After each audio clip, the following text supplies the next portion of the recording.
Hey y'all, excited to bring this episode to you today. We're about to head back into school season, and I know that a lot of people are about to jump in a bunch of either new or reset standards and routines that they were doing back maybe in May and June when school was still in, and you're about to be back into the swing of things. Ellie Windle that I had on today, she's the CEO of Persist, timeforpersist.com. I am one of their coaches. I'm really excited. We talked today in our podcast about the free version of her software that has not existed yet. I've been using her service probably since early 2024. So it's been about a year and a half that I've been familiar with it. I've been using it. I coach all of my clients to use it. I think it's a great digital version of what the Fair Play cards accomplish. So I'm looking forward to having this conversation shared with you. She created this product because she believes in it. She's put a lot on the line to make this dream happen. I was one of the earlier creators that she worked with alongside Laura Danger. So looking forward to sharing this with you today, and I highly encourage you getting the free app. The link will be in the show notes, but without further ado, I hope you enjoy this.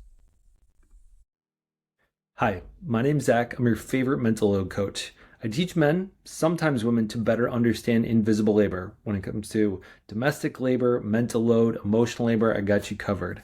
I teach men emotional literacy and fluency. I bring guests on that for us to have conversations to improve our understanding of these concepts and these topics. Sometimes we're going to agree, sometimes we're going to disagree, but the main goal is for us to improve those conversations. Welcome to the Zach Thinks Your podcast. And hey, if this is not your first time on here, I kindly invite you to leave a review or hit the follow button if you haven't already. Look forward to sharing this with you today. Hello and welcome to the Zach Thinks Share podcast. Today I have with me Ellie. Ellie, you were like one of my first or second interviews that I did when I first started taking this seriously like a year and a half ago. So I'm excited to have you back. I'm gonna give you my version of an introduction, then you add what's kind of missing. Ellie is the founder, CEO, head operator of the Persist app, timeforpersist.com. You added me as one of your coaches to help people use it. I think because people know Fair Play pretty well, especially that they're running my circles, if you will, is they're familiar with the Fair Play method and or the book and the cards. For anyone that has used the cards and they're like, it's just a tiny bit clunky, like I don't know how to further dive into this conversation and get a little more technical for my Excel nerds out there. Persist gives you a digital experience of looking at it. You can dig much more into the data of it. I think there are a lot of moments where I know I coach people to not just do a deep dive on all of your home experiences of who does dishes, who does laundry, how much time do they do for that. I don't recommend doing just a deep dive, but a long-term, consistent, iterative approach on looking at it. And I think Persist has been one of the most useful apps I've found in consistently having a next conversation and having data to back up where the next thing to look at is. Because I think a lot of times we will have a next conversation based off where the last argument was, but it might not be actually the most chronically unequal part of our home. I'm trying to think if there's anything else obvious here. So you made a huge commitment. You put pretty much your life savings into this company. You guys have been building it for 2 years-ish now? Yeah, a little over 2 years. And I know I was one of Laura Danger introduced me to you, and I was one of your earlier video creators that made a video about it. And I'm super excited. Part of the reason we brought this episode to today was because you guys recently started the free version today or last week. I went to do my homework and failed to do it the other day to reset my account to try out the free version, but I'll be doing that soon. But Ellie, what am I missing from the introduction? What am I missing from the brand value or the underlying value system that drives Persist?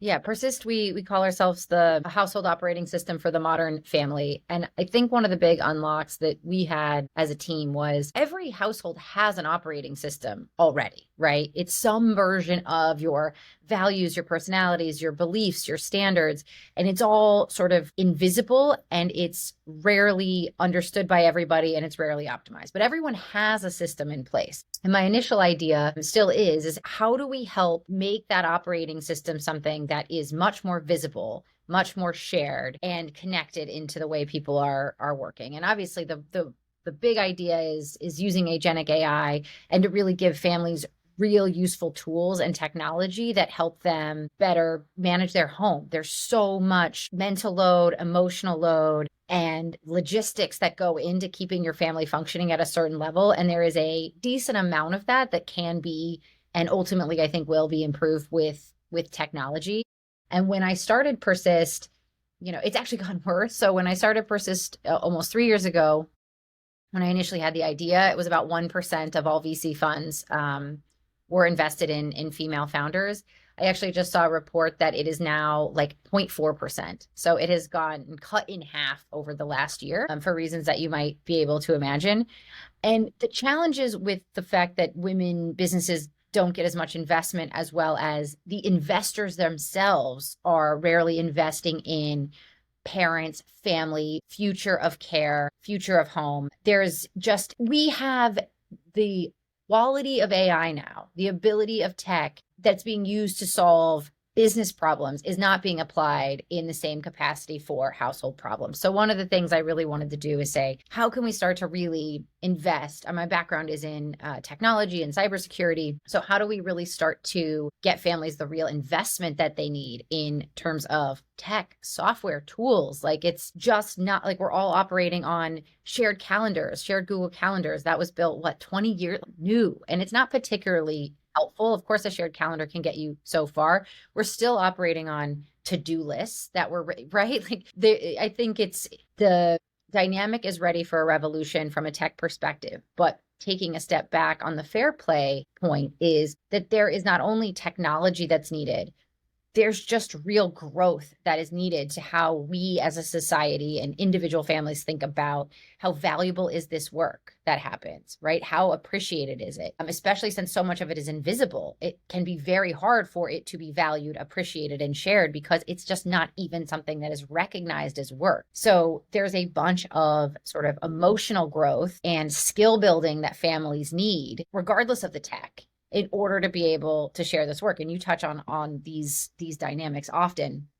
And what we recognized as we were looking to build this thing is we need to focus just as much on the growth that families need to go through in terms of, and this is both people in a home, I'm probably going to default to talking about heterosexual normative couples because that is where we see the dynamic of imbalance the most acutely. And it is where the messages that we get from society tend to really reinforce certain gender roles and gender dynamics that are really hurting families. So it's sort of like, how do we build a system that can help solve something that is both systemic, deep, and invisible, while layering a bunch of shiny new technology in? I remember when I talked with you first over a year and a half ago, and we were talking about like where adoption is showing up, and a huge part of your sort of business model was B2B. So you guys were looking at Amazon, looking at other large companies that were looking at families that were going on parental leave and giving them this as a resource for them to like be able to come back to work and like be empowered in their parenthood in the division of labor at home. And I remember you were telling me that I think you were talking with a soon to be mom that was like, things are equal. Like, what are you talking about here? And then then the child came and she's like, I get it now. Yeah, oops. What have you seen, like what are the trends that you're seeing as you get more and more data on like couples that are integrating this into their home and or like trying it out? So I would say I'll start. I think the most data we have is dual income households. So I think that we should start there. We have all other types of users, but I think dual income households, heterosexual families, man and woman, how are they, like what trends are we seeing there? I think one of the big aha moments that we had, and the product has evolved a lot since then. And one of the reasons we wanted to make a huge amount of the product free, and we have the free tool, is because we're recognizing how different families are starting in very different parts of this journey, right? And I'm sure you realize that too, right? There's families that have read Fair Play, they've used the cards, they're trying to find a better system, they want more tools, but they're already sort of bought into the fact that, like, hey, we're both capable of sharing this work. We're just looking for better ways to share it. All the way to the example you just gave, which is more common, which is a lot of times it will be a woman who's coming confused a little bit. She hasn't quite understood the problem yet. And she's feeling like, why am I exhausted? I feel like I'm carrying a lot. I feel like I'm fighting with my partner. Before kids, we didn't fight about this. He's so wonderful. But yet now I'm starting to feel like all those old tropes of feeling resentful, but I haven't quite been able to articulate even to myself, let alone to my partner, how am I feeling? And they're sort of at the very start of that journey. Maybe they are still in the part where they're like, it's a personal problem. Everybody else seems to be able to handle it all. These super moms can do it. I'm personally failing, right? They haven't gotten to the place of like, well, maybe it really is more work than one person can reasonably do, right? Maybe they're still at the point where they're thinking, I don't deserve help. I should be able to do this all. Like, that's where we get the society reinforcing, like, we've told women that they're only good moms or they're only, good women if they are able to absorb all of this work. So they're not even trying to share the work yet because they're currently feeling incredible amounts of guilt and failure over the fact that they can't handle it all. And so they're coming to us in a very different moment. And part of the reason we wanted to do the free version is to understand that there's that journey of, I'm not quite understanding how I'm feeling. Okay, now I understand I'm feeling overwhelmed and why, because I'm carrying more, but I have no idea what to do about it. Okay, now I recognize that I want to be able to share it with my partner, but I have no idea how to start that conversation. We started the conversation, but we've hit some snags. We're fighting. We feel like we've hit a dead end. What do we do now, right? Like, these are all very different profiles of users in our app. And so I would say the biggest thing that we've learned is, I'm a huge Fair Play fan, and it was a part of my journey to start for Persist. And so we initially launched really as, I would say, Fair Play 2.0. So if you've read Fair Play and it's starting to work for you, but you are looking for more tools.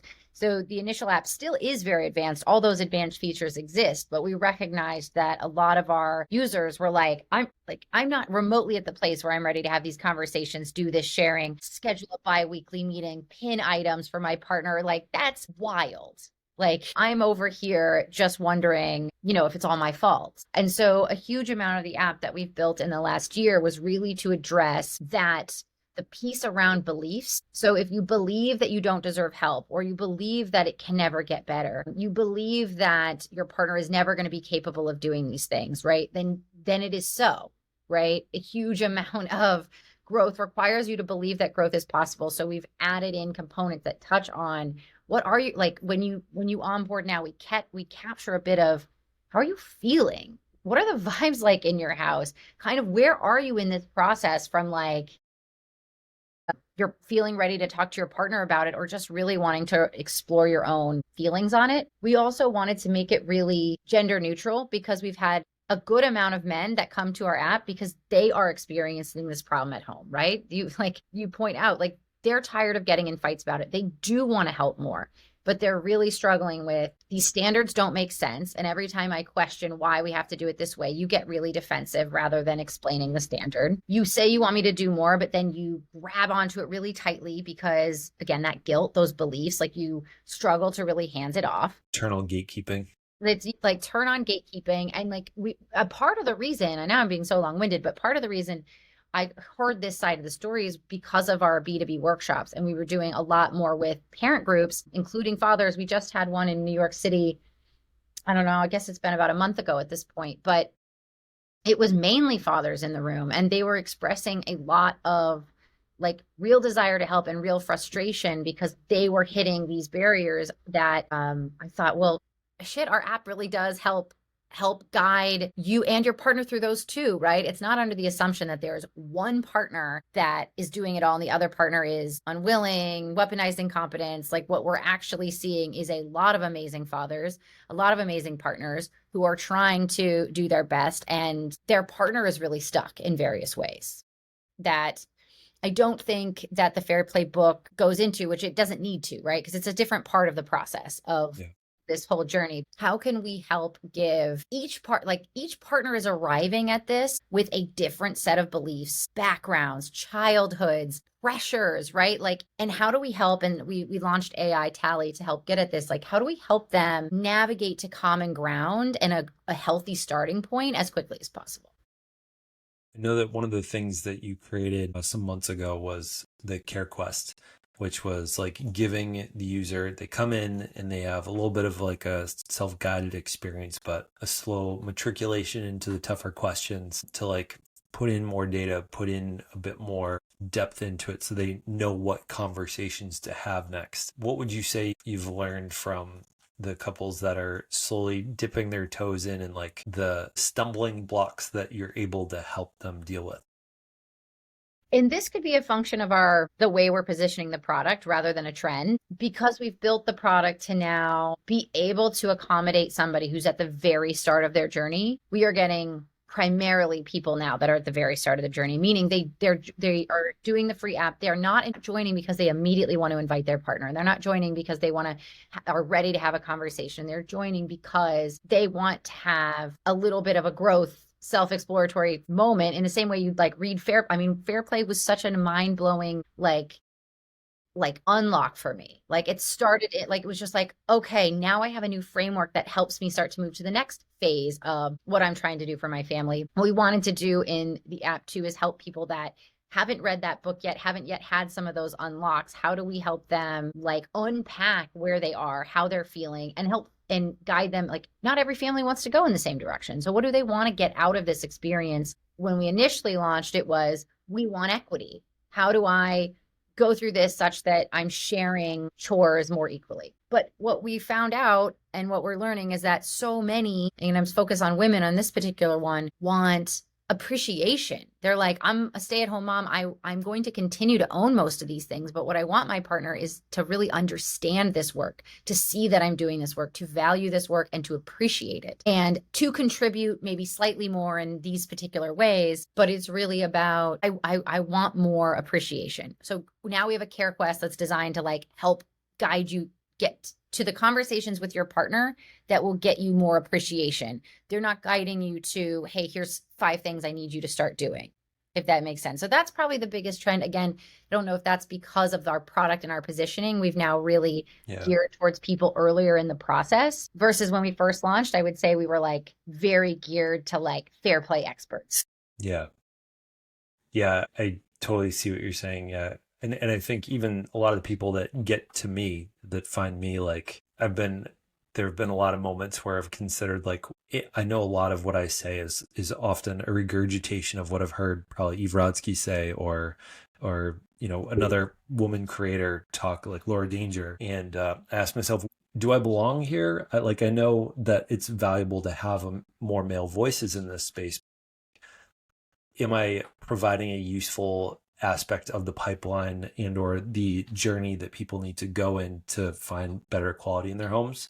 And I recognize so many women, I think, need to hear like almost like an angry feminist voice be like, you deserve better. Tell them to shut the fuck up. Like, they need some of that like activating energy, like, yeah, I do deserve better. Like, it's not my fault. Okay. And then you need someone to help you bridge those conversations. Like, okay, now I'm a little bit mad. I'm activated. I'm moving in a direction that's good for me. How do I have that conversation with my partner? So it sounds like you've brought yourself from the later portion of that pipeline into some of the early part of that pipeline. Maybe not the angry feminist area, but more of the like, here, let's do some self-guidance. Let's do some looking in the mirror. Let's do some evaluation before we bring our partner in.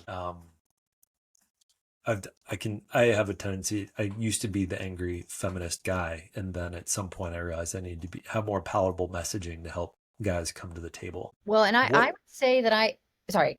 No, you go ahead.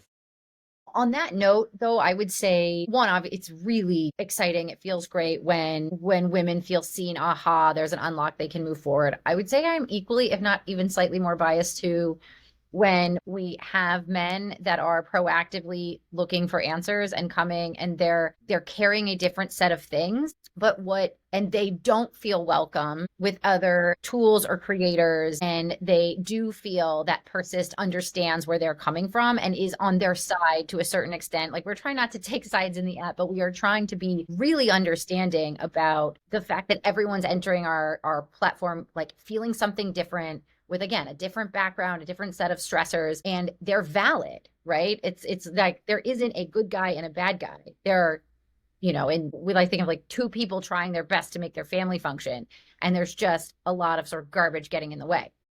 And so having the other thing we wanted to do with this free version is make sure that it really felt that men felt welcome there, right? This is also for me. Like, I am respected as a caregiver. I'm respected as a member of this household, and that I am capable of showing up and like being here, right? And there's a lot of things in the app, free version of the app too, that are really designed for that type. Because what is so true is that we're not going to be able to solve this by ourselves. And as much as it is useful, and I really very much want women to understand that feeling heard and seen is oftentimes the most important step to then being able to move forward with a plan. And oftentimes the best way to feel heard and seen is to have an angry female voice saying, you deserve, like, allow yourself to feel how you feel right now.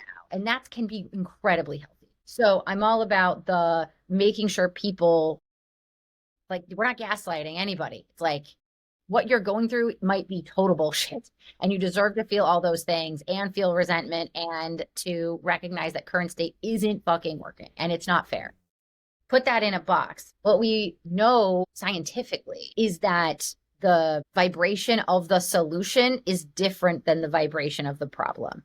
And so as much as you might need to be in that space to really feel like you deserve a solution, what we're trying to do in the app is to validate that, but then also say, if you're feeling that resentful, that angry, that convinced that no future is available, like, you aren't going to be able to have a productive conversation with your partner. Like, you've already, and it's a delicate balance between saying you deserve to feel this way, and now we need to move towards a more healthy framing, or we're not going to be able to fix it. And that similarly goes to somebody coming from a feeling of like, what would you say the most common way that men feel when they show up for these? They feel like the bad guys, right? Or like, how would you describe defensiveness, maybe? Yeah, that's what I was going to say, defensive.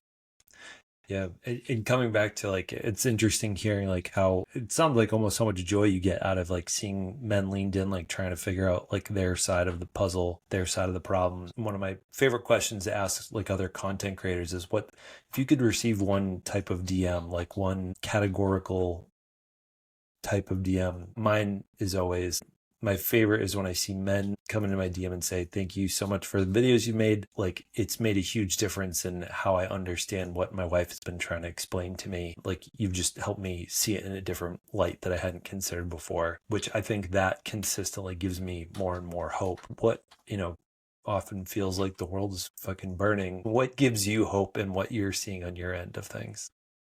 I think anytime that somebody messages me or, gives us feedback on the product that tells them that they were able to move from a mindset that where they're only able to see the problem and they're only able to feel the problem, again, which isn't, it can be good because at least you're recognizing and seeing the problem. That's necessary. But the challenge can be if somebody is only watching content creators that are constantly highlighting the problem. Right? It gets you really worked up about how bad the problem is. And what we really want to say is, yeah, I'm guilty of that sometimes. But there is a solution, right? You can fix it. There are small little shifts that you can make today by yourself without your partner that will make your life better, that will change your mindset, that will make and then you can keep inching until your partner is ready to have these conversations. And whenever somebody moves from problem to solution, that feels awesome, because that's where we need to get. And if that's a man or a woman or anybody else, but it's like that shift of like, I now believe that it can get better. Like, I see the path. I had that moment. That's I think the thing that makes me most excited about, whether they get that from a post or a book they've read or from Persist. Like that is where I feel really hopeful. People have to have hope, right? Like that's the kicker, right? Without this moment in time can feel and does feel pretty shitty a lot of the time because you are looking at what is a very real problem across, the government and the way that we're funding families, the way that we're supporting families, the way that we value families. It's just like it is kind of broken at all, at the government level all the way down to the way that individual families are functioning, right? And that can feel scary and overwhelming.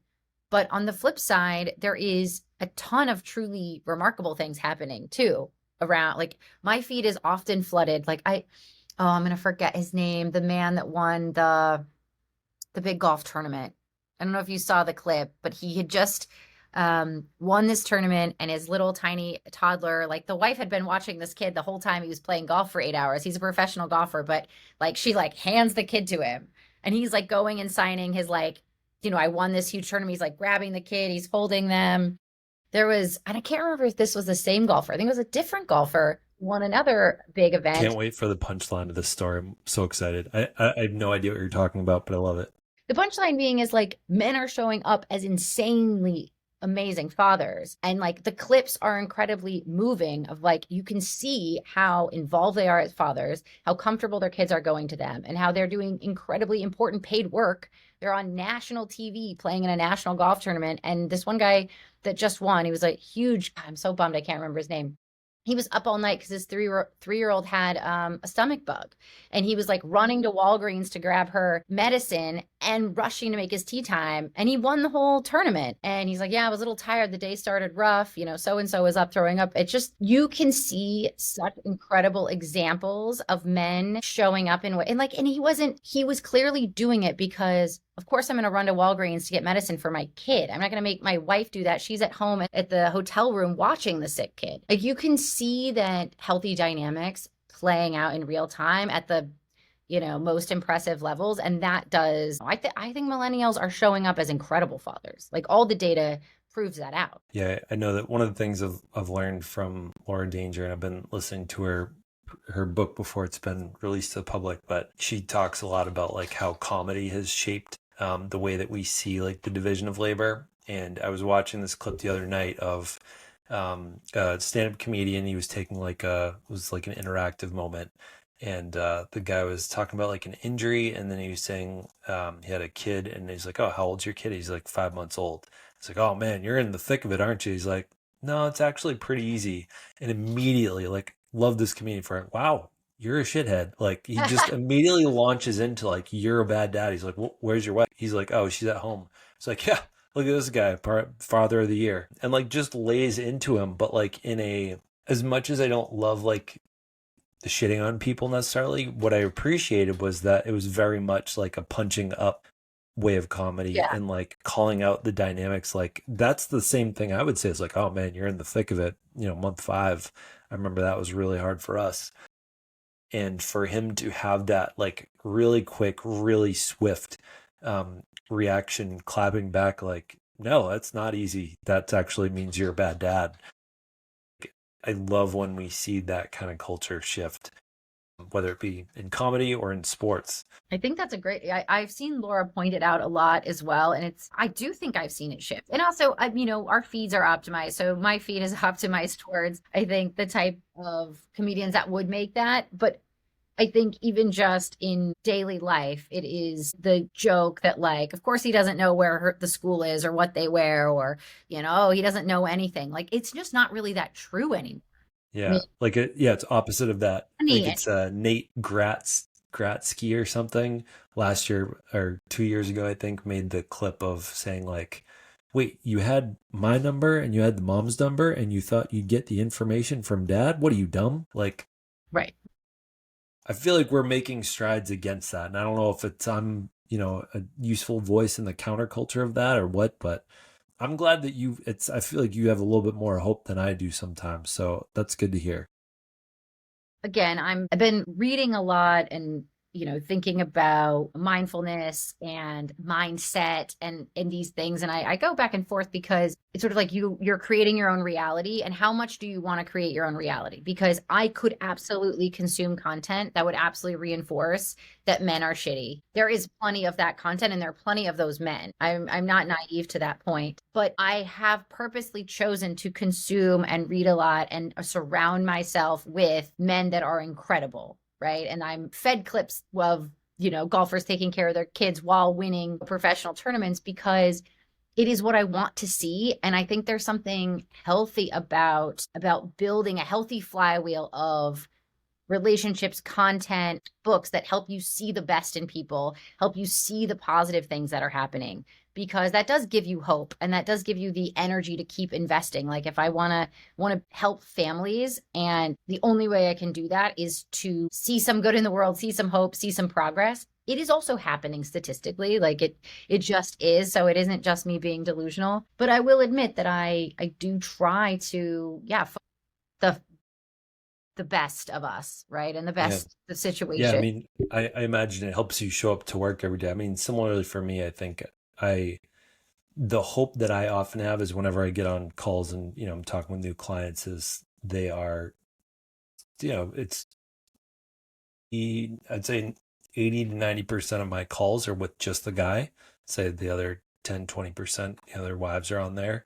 Uh, and I would say part of where I have probably a little bit less, maybe not hope, but optimism is just because so many of the guys don't come there by themselves. Like it took either requesting of them to book a call with me from their wives, or it took like a lot of prodding or a lot of video shares. And then I think a good amount of them register, and, there's 70 guys in the community, and some of them just stop showing up. And I think that's the hard part for me. That's where I lose a little bit of my optimism. But then there's a good handful of guys that like I see consistently showing up, doing the emotional work, doing the work to battle with these concepts and put information and share screenshots of their Persist app. I know that gives me a lot of excitement whenever I get to see the guys plugging in and doing the work.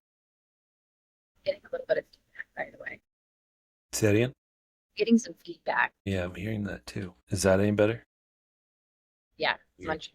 much better. Well, and to your point, like there are very subtle things that happen behind the scenes too. Like going through a season of your life where participating in this thing makes sense. You get busy, you're doing something else. It doesn't mean you haven't absorbed and that in your own life and friend group, you're holding other men accountable, right? Like the thing that I think is helping shift this too is that, you know, you're building a culture of other dads that are like, hey, let's not go golf for 10 hours and tell our wives we're going to be home. Like if you have a friend group that's like, I have to get home too, because I've got to be in charge of this, or it makes such a big difference when men help set the standards for other men, right? And so all of these men that are showing up in other places when they're not with you. And I guarantee that they are acting and saying and doing things that they would probably not have done if they hadn't had exposure, that aha moment themselves. They're probably picking their friends a little bit differently too. Again, that makes a big difference.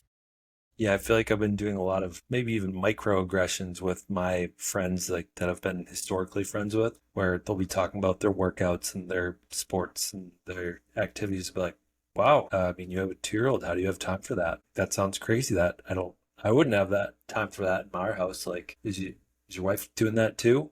Um, Maybe that sounds more macro after I say it out loud, but I feel like that's a bunch of the work that I feel like I have to do is that slight prodding and poking and being like, is that working out for both of you, or is that just working out for you within your house? Ellie, I I'm feel not like sure. I could Sounds probably like talk you're on, to you for a by couple. the way. By the way, it kind of came back. Damn it. I don't know what I'm still getting used to this like actual plugged in like real like I could probably talk to you for a long time. I know we are whenever we schedule calls together, they always go over by like 30 minutes to an hour. What would what would you leave people with that are like, I mean, now that there's no cost, like there's zero reason to not grab an account and just play with it at least a little bit. What would be the encouragement that you would give people that are looking to download the app and have their, their first 20-minute session playing around? Yeah, I would say that no matter what what you're feeling or where you're at, right? As you're sitting there feeling like I'm really tired. I'm really overwhelmed. I want to have more time for hobbies or things. I want to be able to invest more in my career. I'm not sure how I get things off my plate. I'm not sure how to have a productive conversation with my partner. I'm not sure if I should have should have a conversation with my partner. And all of these different things are sort of swirling. Am I a good mom? How much time should I be spending doing this? What are my values? What are my standards? Like there is a ton of pressure on families now to define a whole bunch of things around how they want to live and how they want to spend their time. And you're constantly pulled in so many different directions. And so this can really be a quick step back as a way to say, again, it's totally free. Just like do a quick pulse check, sort of where's my head at in this? And what am I trying to accomplish? Am I trying to get some more appreciation? Am I trying to share this work a little bit differently? Am I trying to adjust my own standards because my mom was a stay-at-home mom and I think I need to do these things. I need to work on letting certain things go, right? Who knows where you are in that process, but I would love you to know that like absolutely you're crushing it. There are ways that you can improve it and there's a whole lot that you can get for free at timeforpersist.com. And we quit my job to help families, right? We built this thing. Part of the reason we made a huge chunk of it for free, I would say about 70% of all of the features that we've built are now available in this free tool, in part because the underlying reason we did this was because we want to help families. Like every single family I spoke to when I was debating building this, not a single one was like, we're crushing it, we're nailing it, we're super thrilled, we're happy, we're dividing everything really well, we're such a great team. True. But so many people desire it and I think are very capable of it. And so how do we start to build some of the framework and the tools and the journey to help get families from like current state that is just not working into some better state that does? And now you can get started and do that for free. And I would also really love feedback. If what do you love about it? What don't you love? What do you want to see? Like we're building for you. I think what I love about it is seeing how many hours in the week are sort of accounted for, how much are going towards different chores. And I think if the long-term goal is to continually make steps towards either equity or equality, I think having that long-term roadmap on both of our plates so I can see what did my contributions look like. So when you have that week that feels crappy and like, I'm feeling lonely because I'm the only one doing dishes and I did a bunch of laundry today and I was with our kid for 3 days straight and I'm feeling a little bit lonely, but at the same time I know on a macro scale that's not a typical multiple day string, is being able to go in and look at like what are my typical contributions, like does it make sense why I feel lonely here because maybe this is abnormal, or am I actually just finally hitting equal and this is what it looks like when it's equal. So I think that's what I like about it, is being able to consistently have that statistical feedback as as a former engineer and data nerd and software developer. That's what I definitely appreciate out of it. So yeah, for those that are listening to this, get the free app. I've been using it for almost probably a little over a year and a half. All my clients I encourage to get an account, especially I know a bunch of them are data nerds. If you want to be making steps, I know there's a lot of women checking out. So I think we had a long discussion in our last episode about the difference between scorekeeping and stat keeping. Yeah. And a lot of what we do is stat keeping, which is like looking at like how many Football Reference, how many rush yards in the third quarter happened comparatively to how many pass yards in the third quarter happened. Meanwhile, we want to look at the whole score, not just the stats. We want to see, are we going to the playoffs this year? We don't care about the rush yards in the third quarter of the fourth game of the season. We want to know, are we going to playoffs? Is this franchise going well? Do we need to change the starting quarterback? We want to be making much more macro decisions. And I think plugging into this helps us look more at the score rather than the individual stats. It helps us put in the stats so that we can get a larger picture out of it. And I think so many people get caught in those stats. Well, and I think, part of when you think of the stat reference, when I was playing basketball, some of the more nitty gritty stats that are not how many points did you score, right? How many blocks, how many rebounds, these things really add up. And by keeping track of them, you can appreciate them and say, look, we win games when we get rebounds, right? And really being able to value what a rebound looks like rather than just valuing the person who put the ball in the hoop, right? Like it's really Yeah. important that and one of the reasons I pushed back a little at that analogy is I don't want the care load assessment, which you can get in the free, is really understand like, 77 tasks that exist. How much time and energy am I versus my partner spending on them? What's the energy I'm expending? So care load, like how heavy is a task? Some tasks are so much heavier than others. And you just want to see like, what am I all doing? How much time and how much energy is it taking? And maybe you do want that comparison. How much is my partner doing as well? The purpose of that is not for shame, but rather for appreciation, because you cannot value or appreciate something that you don't know is happening, right? And you may not know how important the planning and the anticipating and planning of a task is for your ability to put the ball in the hoop, right? And if you're only aware of the score, like to your point, you absolutely aren't going to be giving the MVP to the right person necessarily, and appreciating the work that is happening sort of maybe beneath the surface. And so part of that assessment that you'll get is, one, just being able to, one, yourself see it, and then to start the path of, can I get my partner to see and appreciate this work? Can I get them to understand why this work is valuable? And then, the next step is, can I get them to share in this work in a way that, is useful and meaningful for both of us? So one of the very first starting points is just seeing that work, regardless of where you want to go from seeing that information. So definitely would love, folks to take it. It should be the biggest feedback we get. What makes me happy is just the like feeling someone has when they see how much work they're really doing, rather than being gaslit into, it's not that hard and anyone can do it. And like,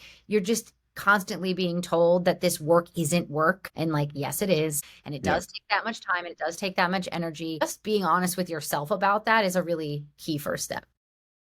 Well, Ellie, thank you for coming on. Thanks for chatting with me today. I appreciate it. For Look having forward me. to, I'm sure we'll run this episode back another 12 months or maybe 18 months and hear where we've come since then.